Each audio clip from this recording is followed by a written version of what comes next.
ചോറും കൊഞ്ച് തീയലുണ്ട് കേട്ടോ. കഴിച്ചൊക്കെ ഉണ്ട്. വെളിച്ചെണ്ണ ഒഴിക്കാം. കടുകിടാം. കൊത്തി അരിഞ്ഞ് വെച്ചിരിക്കുന്ന സവാള, വെളുത്തുള്ളി, ഇഞ്ചി, പച്ചമുളക് ഇട്ട് വഴറ്റാം. ആവശ്യത്തിന് ഉപ്പിടാം. മഞ്ഞൾപ്പൊടിയും ഉപ്പും മാരിനേറ്റ് ചെയ്ത് വെച്ചിരിക്കുന്ന ചെമ്മീനിടാം. പിന്നെ അതൊന്ന് വഴറ്റി കൊടുക്കാം. ഇനി നമുക്ക് ഇതിലേക്ക് പുളിവെള്ളം ഒഴിക്കാം.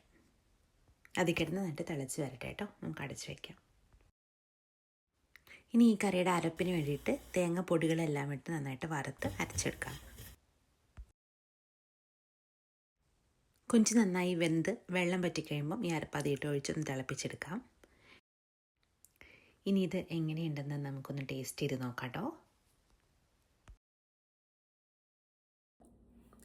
അപ്പോൾ എൻ്റെ ഇതിൽ ചോറും കൊഞ്ച് തീയലുണ്ട് കേട്ടോ.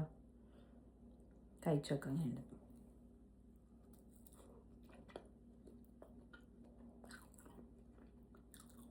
നല്ലതാണ്.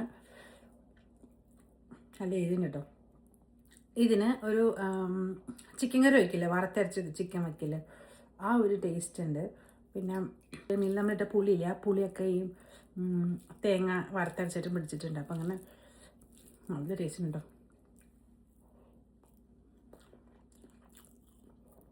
കൊള്ളാം.